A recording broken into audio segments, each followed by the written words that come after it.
Nima bo'ldi? Xosiyat opa, nastroyeningiz yo'q, kayfiyatingiz yo'q. Xafaman. Tushkunlikka tushib ketdi. Nimaga tushkunlikka tushdingiz? Nima bo'ldi?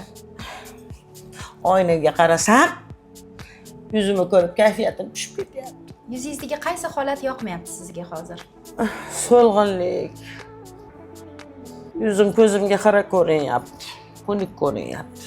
Mana marshlarim ariqdek ko'rinyapti. Oldin kosmetologlarga borganmisiz? 1-2 marta borganman. Хотя бы чистка qildirib turasizmi? 2-3 oyda ham qildirmaysiz. Hech narsa qildirmayman. Mana endi qildirgani keldim. Sizlarni topdim.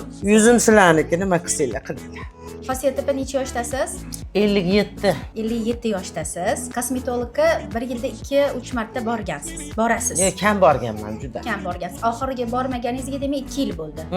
2 yildan beri kosmetologga bormanglar. Xosiyat Husanovani ko'z atroflarida ajinlarni chuqurlashishi, yuzlari juda ham ta'sirchan, pigment dog'lagan moyilliklari bor, yuzlarida osilish, ajinlarni sezilarli darajada avj olishi, tushkun va bu Xosiyat opaga tushkun va xafa ayol ifodasini beradi. Yuzlarini vitaminlarga to'yintirsak, To'ydiringlar vitaminlarga. Menga vitamin kerak. yana ham chiroyli bo'lasiz. O'zi chiroyli ayolsiz, bundan ham chiroyli bo'lasiz. Rahmat. Sizlarga ishonib keldim. Marhamat, nima qilsanglar qilinglar. Yuzim sizlarga arg'umon.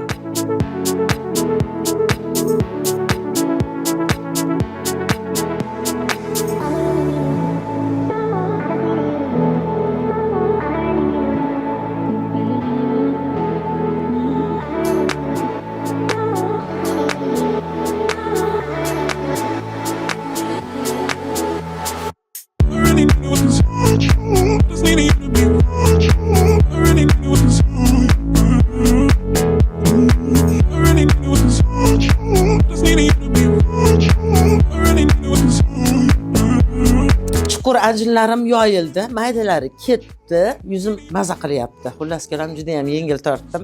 Juda ham charchoq yuz bilan kelgandim. Hozir yuzimda charchoq yo'q. Kayfiyatim yaxshi. Xullas kelam Shahnoza klinikka rahmat. Menga hammasi yoqdi muolajalar. Agar yuzingizda qora dog'lar bo'lsa, ajinlar bo'lsa, yuzingiz osilgan bo'lsa, charchagan bo'lsa, mezoterapiyadan foydalaning. Buning uchun Shahnoza klinikka murojaat qiling.